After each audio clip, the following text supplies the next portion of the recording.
Welcome to California Now, a podcast produced by Visit California. I'm Soterios Johnson. Today, we'll talk to Jennifer Davies, the Director of Cultural Tourism for the San Diego Tourism Authority, who helps us plan a perfect day in the park. The tagline for Balboa Park is always changing, ever amazing. And it really is, from history to science to art, to music. It's very unique and very unexpected. Then we'll shift from a walk in the park to wellness. John Wogan from Travel and Leisure magazine joins us to talk about the growing trend of wellness travel. So much of modern life is not conducive to good health, so people are looking for some kind of transformation and just want to feel better. Plus, we'll learn about Wide Open Walls, a mural festival that transforms the city of Sacramento into an outdoor art gallery. It's all coming up on California Now.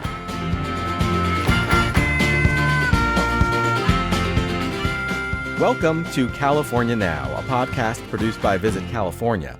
Our mission is to introduce you to some of the amazing people and places that make the Golden State such a fascinating destination. Balboa Park has been listed on the National Register of Historic Places for over 40 years, and with good reason. The park is truly a living monument to San Diego's storied past and its burgeoning future.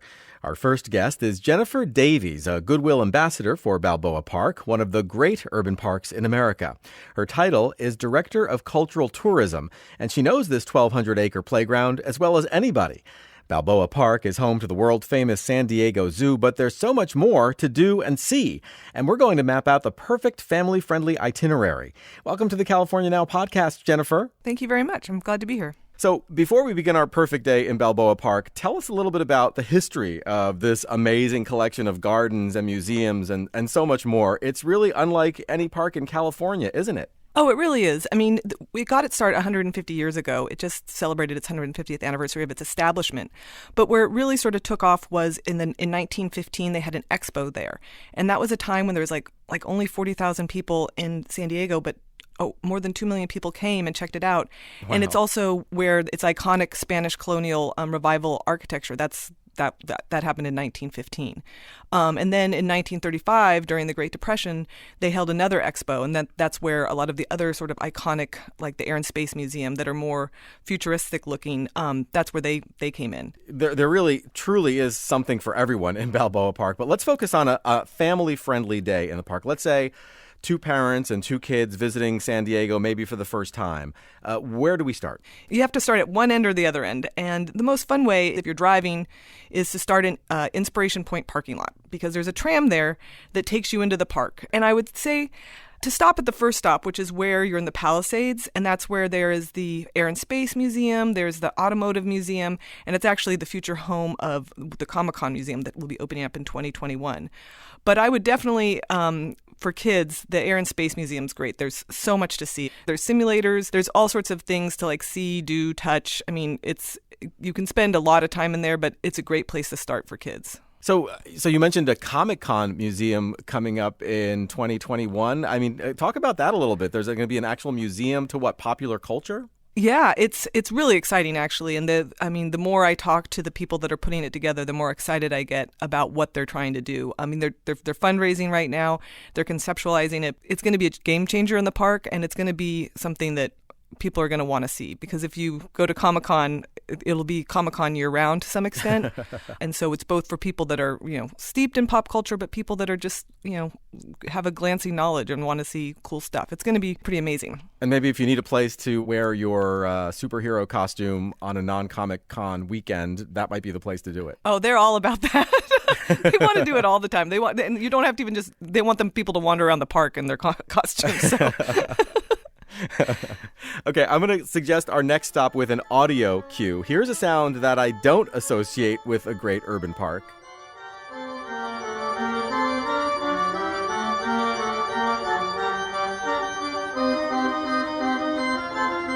Well, that's quite a sound, and it's quite a sight, but that's the Spreckles Organ Pavilion, the world's largest outdoor instrument, and it sounds and looks amazing. The way it looks is you've got colonnades on either side. I mean, it was built in 1915, and it's this huge structure that sort of houses the organ with pipes from pencil size to 20 feet. I mean, it's really impressive.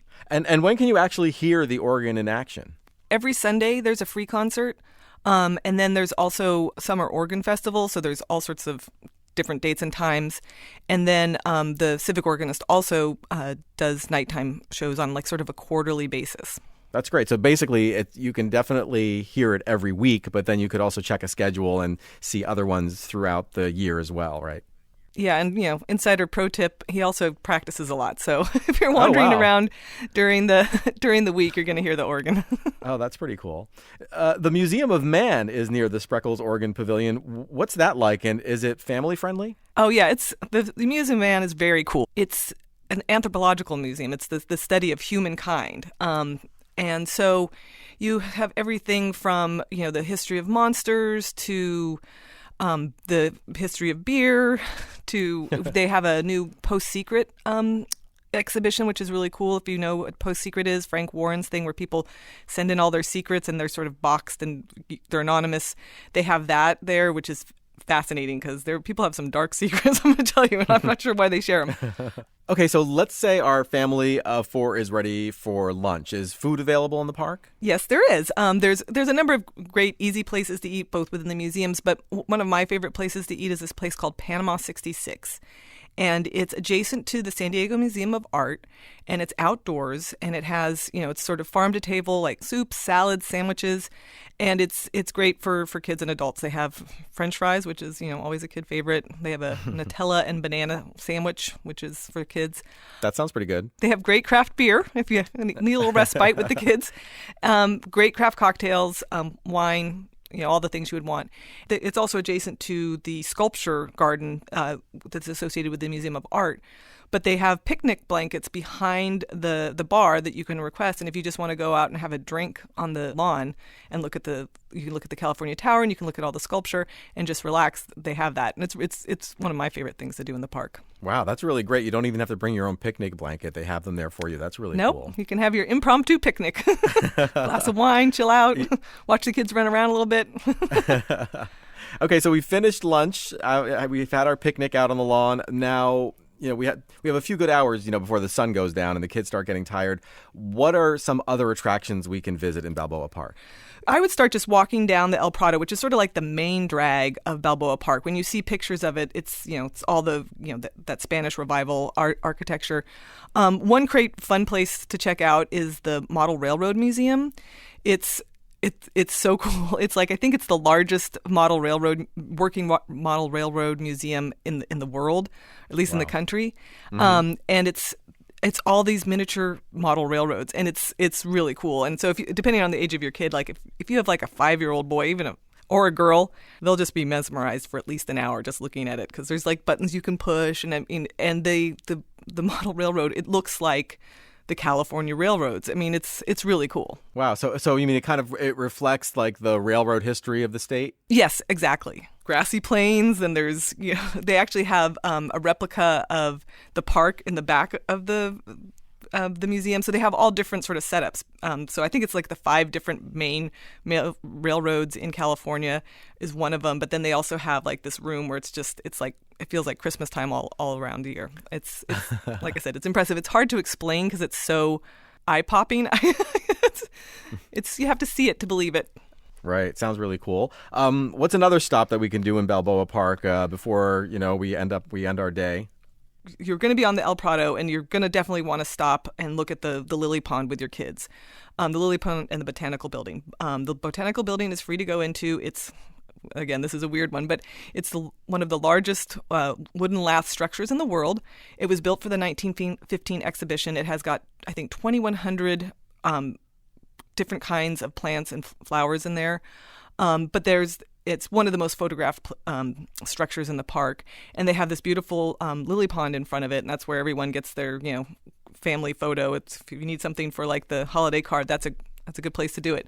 And there's always ducks and ducklings there, so for kids, you don't feed them, but it's a pretty cute little place to be, and it's one of those things where you can kind of walk around, see it, and kind of move on. It sounds like a great place to take those Instagram photos. Oh yeah, no, that's like there's lots of Instagram worthy places in Balboa Park. That's for sure. One around every corner. Right. So what would be another great place to visit while we're in the park? There's two actually. There's the Natural History Museum, which has all the stones and bones you want to see, and really it looks at the stones and bones of our the binational region here, and then you have the Fleet Science Center across the way. So you kind of have to a choose your own adventure, which one you want to do if you can fit both in, and that would be hard because they're both have a lot to do and see. And one thing I didn't mention, and I should have at the beginning, is a great way to see all this instead of having to pay admission to each of these museums is that you can get an Explorer Pass, and it's a good deal. So if you get a one-day Explorer Pass, it's $48 for adults and $29 for kids. And if you get like a multi-day pass where you can see all of the museums, it's $59 for adults and $32 for kids. So that's definitely something that you want to check out. So I would Google the Explorer Pass for Balboa Park if you are planning to come to Balboa Park. And that would be really a great way to do it because it sounds like there's so much to do. It would be almost hard to do it in one day. I mean, if you want to really kind of get into all of these attractions, like you might want to spend more than one day, spread it out a little bit. The tagline for Balboa Park is always changing, ever amazing. And it really is. You can have a day where you're just sitting around having a picnic or walking through the gardens, or you can do a day where, you power through and see all these different museums. And that's what makes Balboa Park special is that you have this sort of cultural concentration and a view of mankind and our experience from all these different vantage points, from history to science to art to to music. It's very unique and very unexpected. Well, thanks so much for creating a perfect day for a family visit to Balboa Park, Jennifer. Before you go, though, are there any more attractions, say, for adults you'd like to point out, ones that might test the patience of kids? Well, one little pro tip I would like to mention is that a number of the museums have half-day summer camps. So if you're coming in the summer, you kind of have built-in babysitting if you'd like to experience the park more as an adult rather than, traipsing kids around to art museums that they may or may not be interested in. So that's great. The San Diego Museum of Art and then the Timken is really something to see. It's a small, free museum, and it's great because it's an intimate experience and you can really take your time to see these great works of art. It actually has the only Rembrandt on view in San Diego. You can go in there 100 times and see something new every time, even though it's a small museum. And it's so great that you really could drop off the kids for a half day and they can experience the park in kind of a very kid-friendly way while you go off and have your kind of adult morning or afternoon. And what a great way for everybody to kind of get, a really great experience out of it. Yeah, no, I mean, if I had young kids, that's what I would do because it's like the Fleet Science Center. I mean, that's going to be fun for them. So you get to do you and they get to do them and you all get to meet for dinner. That sounds great. Well, Jennifer, thanks so much for joining us. Balboa Park is such a unique part of any visit to San Diego. We hope you'll come back and tell us more. I will. Thank you so much for having me. I appreciate it. Jennifer Davies is Director of Cultural Tourism for the San Diego Tourism Authority. Remember, you'll always find links to the people and the places we mention on our website. Visit california.com/podcast. Coming up, we'll introduce you to the blossoming world of the Sacramento street art scene. If you were looking for another reason to plan your next trip to Sacramento, this might just be it. But first, we'll wander into the wonderful world of wellness travel. You're listening to the California Now podcast.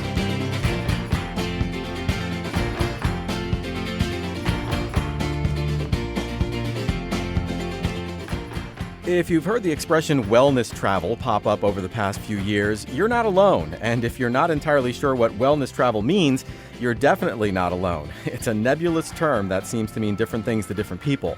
To help us sort through it all, we've enlisted the services of John Wogan, Special Projects Editor for Travel and Leisure. He knows a ton about the latest travel trends, including this one, and we're delighted to have him on the California Now podcast. Welcome, John. Thanks. So good to be here. So what exactly is wellness travel? Is there a universal definition? How did TNL define wellness travel in its June 2019 issue? Yeah, I mean, so in one sense, all leisure travel is kind of wellness travel in that being away from the daily grind and office life is, I think, inherently a healthy thing, both physically because you aren't actually sitting at your desk for 8 hours a day. And then mentally, you can use your brain for different things and it shifts gears and you're kind of being stimulated in different ways. But I guess in the last couple years, wellness has really come to mean self-improvement. So it's sort of gotten a little more specific. People, go on a trip with intention, whether it's, physically, mentally, emotionally, they want to improve something about themselves. So at TNL, that's how we generally define it, as a chance for reflection and self-improvement. And, naturally that means different things to different people. Do you get a sense that wellness travel is on the rise? I mean, it certainly feels that way. Yeah, definitely. It's become hugely popular, and it's still on the rise. I think because people are working harder today than ever before, we're always connected. We're always checking our email on Slack. People bring their laptops home with them every night. So, we get a sense that there's this yearning to kind of get away from office life and just take a break from the stress and all the anxiety that stems from all of that. Because so much of modern life is not conducive to good health. So people are looking for some kind of transformation and just want to feel better. So, I mean, if it is on the rise, what does that tell us about how people are thinking differently about exploring the world? Is it no longer enough to just indulge yourself in a great meal or park yourself on a chaise lounge? Right. I mean, I think people in general are a little bit more savvy about just what they want out of their vacations. And we've found when it comes to wellness that there are basically around 3 categories that a wellness-focused trip falls into. So, some people want something very luxurious and cosseted, where the priority is basically, treating yourself. Others want something that focuses more on personal transformation, so having to do with mental health and even spirituality, perhaps as a way to deal with a life change or moving on to another stage in life. And then there are also those who want something really physical. And so their sort of goal is primarily about fitness. So lots of yoga, eating clean, hikes every morning, that kind of thing. So almost like a boot camp type of experience. Well, let's take those categories one at a time. Why don't we start off with, say, the boot camp experience? Talk about that a little bit. There's a really popular boot camp-like place in Malibu, which is called The Ranch. And it's a good place to come for travelers who want a more active, physically focused, and challenging wellness type of trip. So it's set on about 200 acres in the Santa Monica Mountains, and it lasts for either a week or a 4-day-long weekend. And essentially, the goal here is to kind of jumpstart something that you can bring back with you when you're done with the trip. So how do these places operate? Do they wake you up at the crack of dawn and have you doing aerobics or something? And then are you going all day? Yeah, I mean, it's pretty intense. You get up at 5:30 and then you start with morning stretching, a morning hike. And then in the afternoon, you have kind of yoga, strength training, and they put you on this diet that's it's very healthy and it's all organic, but it's pretty strict. It's limited to 1,500 calories. And so, it's possible to be kind of hungry there, but what you're getting is really high quality nutrition. And they have a cooking class as well, so you can learn sort of the skills you'll need when you go back home and take that with you. It sounds pretty intense. I mean, on the one hand, I could see the appeal, but on the other hand, to me, it doesn't say necessarily relaxing vacation. So let's try another type. What is, say, the luxury wellness travel like? For luxury people that want to kind of just chill out, there's a town north of Los Angeles called Ojai. So Ojai is probably most famous for the resort there called the Ojai Valley Inn and Spa, which is, this very expansive 200-acre resort. And it's really a destination in its own right. Even though Ojai, the town itself, is great, people come here and they just stay on property the whole weekend. And a big part of the place is this hammam-style spa. And so a lot of the wellness activities there take place in the spa, where, you can have your traditional massages, facials. It's more of a mainstream spa experience, but the whole place is just very relaxing. And, in terms of Southern California, it's very popular with LA celebrities and people that kind of just need a weekend away. What would you say kind of defines this luxury category? I think just the fact that you have choices, you can be as healthy or, I guess, as unhealthy as you want. And even if you are unhealthy, the wellness aspect comes in by kind of the shutting off mentally, just relaxing, sitting by the pool. There's 3 great pools on property there. And you just aren't kind of forced to be as strict with yourself as at some other places. Okay, so what's left? I think you mentioned spiritual was one of the categories of wellness travel. Are you talking about places like Esalen? Yeah, exactly. Esalen and Big Sur is sort of like the, it's this legendary retreat in Big Sur that opened in 1962, and it's kind of the original New Age hippie kind of place along the Pacific coast. And people come here to take part, in one of the enrichment workshops they have, and these kind of get very out there in a way with like mystical realism. They have topics like transcendentalism. You learn how to better cultivate compassion. And, even for families, they have family workshops that have to do with like nature and music. There's Reiki, massage. There's no cell phone coverage either. There's no Wi-Fi. So you really come here to just unplug from everything. Okay, so, this whole wellness travel kind of segment of travel is really starting to make sense to me. So let's talk about the Golden State for a minute. Are there any California, say, cities or regions in particular that really embody the wellness travel movement?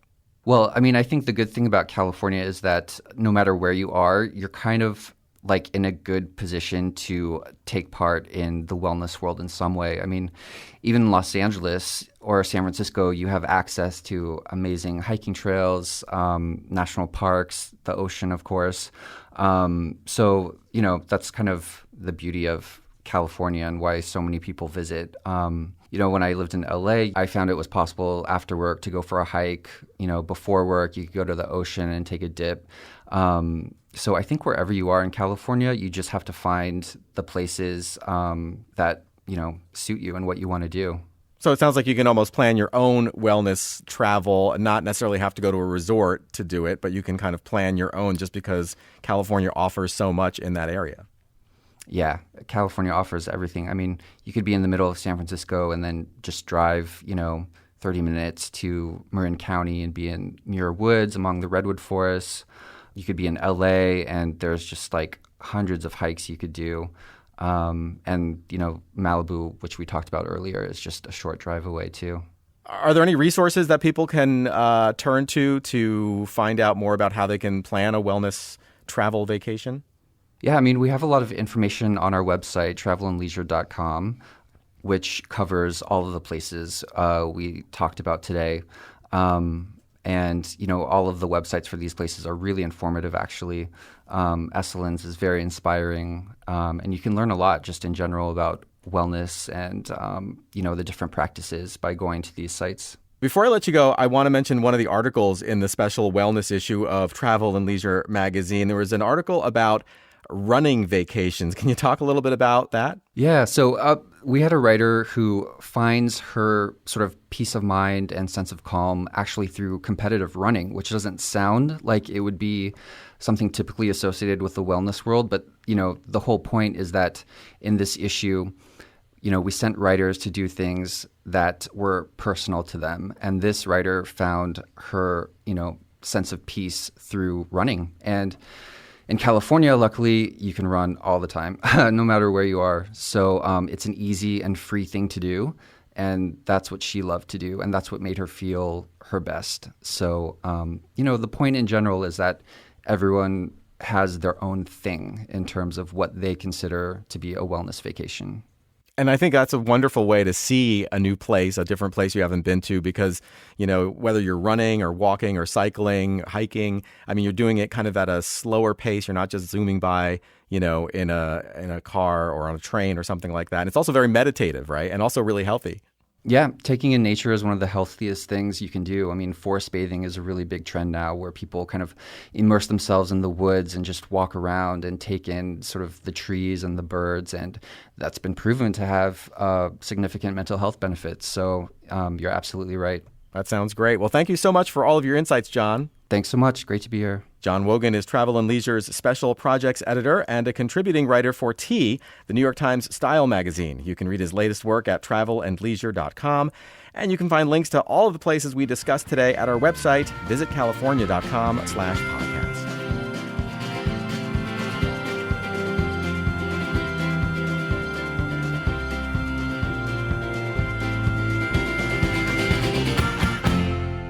Sacramento is recognized around the world as America's farm-to-fork capital and the home to our dynamic food scene.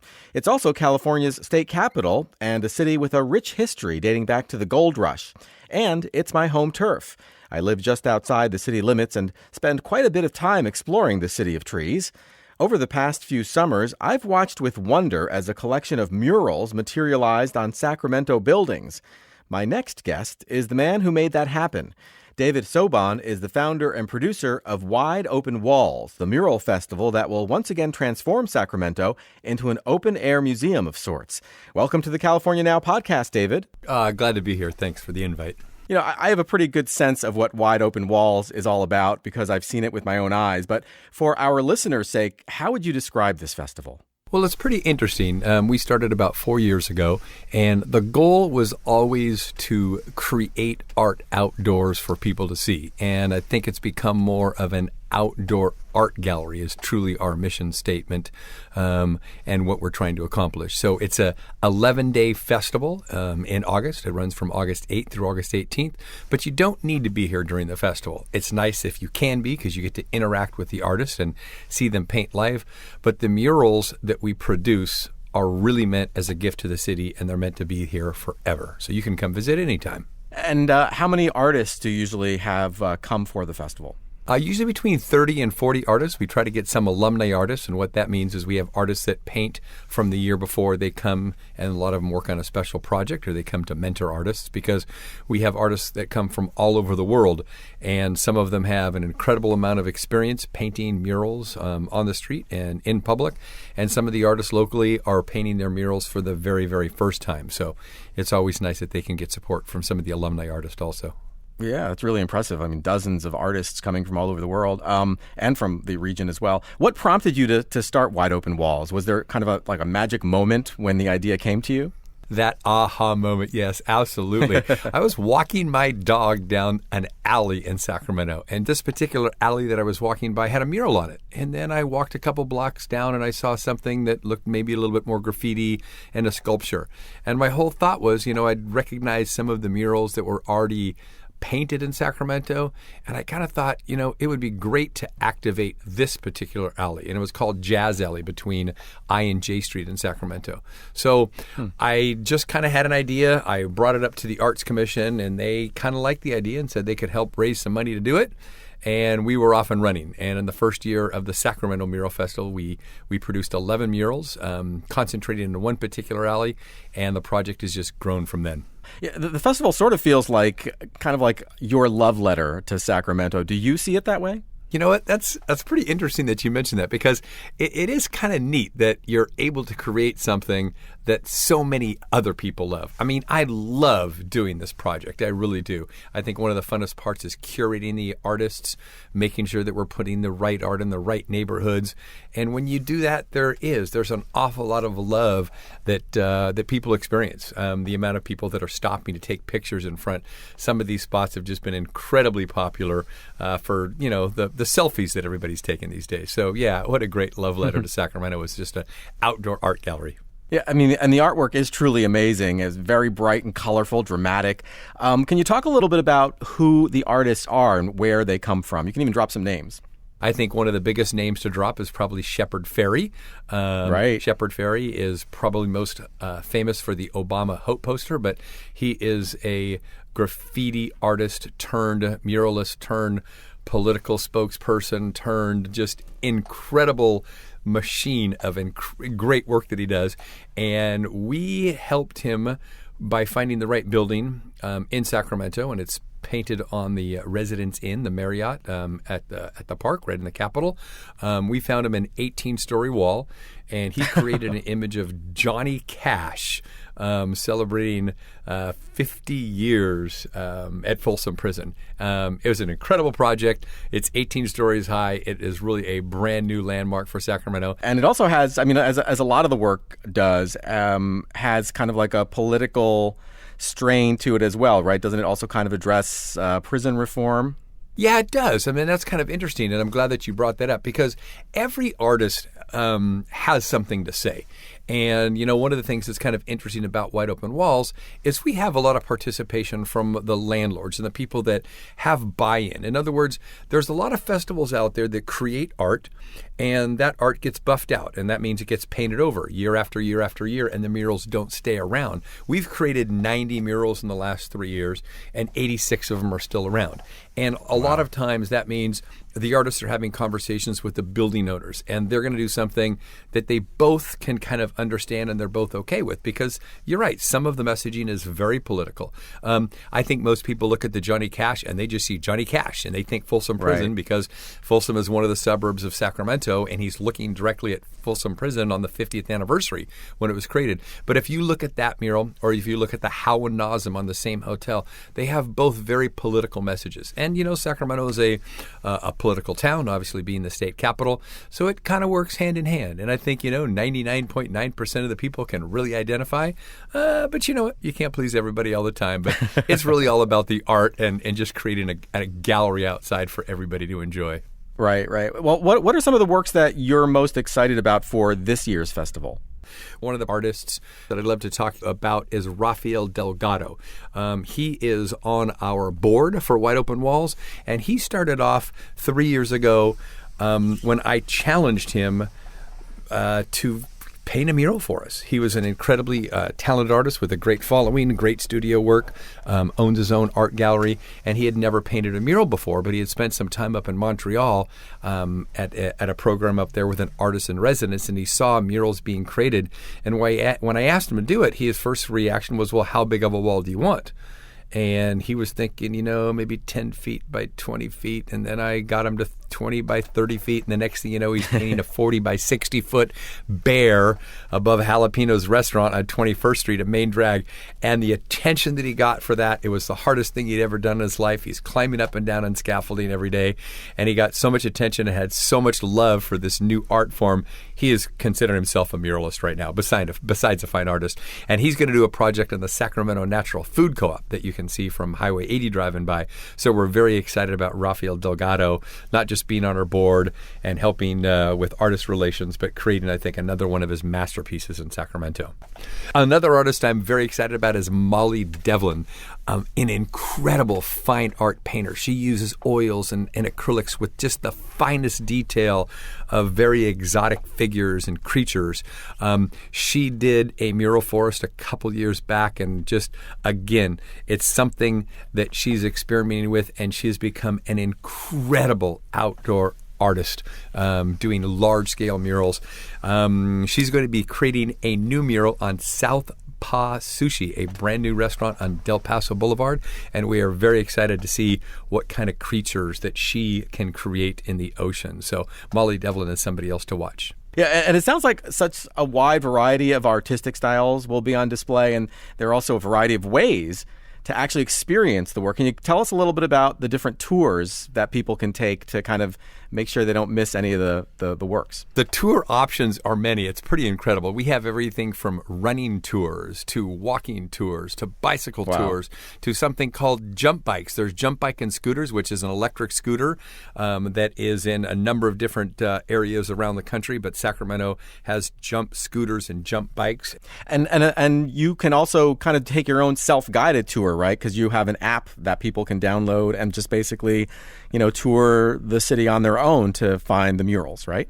Yes, and a lot of those tours and a lot of those murals are in between lots of great restaurants and bars and clubs and retail stores. So that is a great way to do it. We got a brand new website, wideopenwalls.com, and that website will have a mobile application, not just the murals and the maps and the artists that do it, but history of the artists, history of the murals, what the murals mean, and in some cases you can actually listen to the artists talk about those murals and give you directions to the next one. So pretty easy to follow and a great way to see the murals in Sacramento. So David, as you look into your crystal ball, how do you envision the future of Wide Open Walls? Is it going to evolve over the next few years? So we're definitely having conversations of what the future looks like. It doesn't necessarily need to be to me, more murals to be better. I think we're really concentrating on curating the best murals for the best neighborhood with the best artists out there.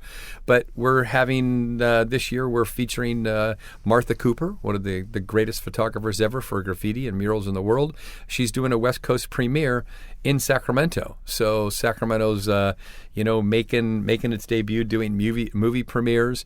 We're having an international mural summit. We're bringing mural producers and festival producers from around the world to come have a powwow and a panel in Sacramento to kind of see what the future looks like for these type events all over the world. So the future looks bright. I think the visitors will like their outdoor art gallery and the murals just like the locals do. And we're a pretty friendly place to come check out and spend a day, spend a week, spend more time. Absolutely. It's all very exciting. So in the meantime, where should we send listeners to find out more information about this year's event? WideOpenWalls.com is the website. You can also follow us on Instagram. New photos get posted many times a week for projects that we're doing in Sacramento that are not just festival related, but all kinds of art projects. Or on our Facebook page. We have lots of followers there, and we're posting specials and events and contests and all kinds of things like that. But WideOpenWalls.com would be the best place. You can start from there, and we hope to see you in Sacramento. Well, thanks so much, David. I've really enjoyed our time together. It's an awful lot of fun talking about something that I have so much passion about, and I think our community has so much passion about. Absolutely. David Sobon is the founder of Wide Open Walls, a mural festival that might just provide the nudge you need to plan a trip to Sacramento. Find out more about the festival and everything we talked about during today's podcast at visitcalifornia.com/podcast. You're listening to California Now. Thank you for listening to California Now. This podcast is produced by Visit California. I'm your host, Soterios Johnson. You can find us on iTunes and Stitcher. Please subscribe, and you can learn more about California and plan your next visit at visitcalifornia.com/podcast. That's where you'll find our podcast and much more information. We'll provide links to everyone and every place that you learn about here on the California Now podcast. That's visitcalifornia.com/podcast.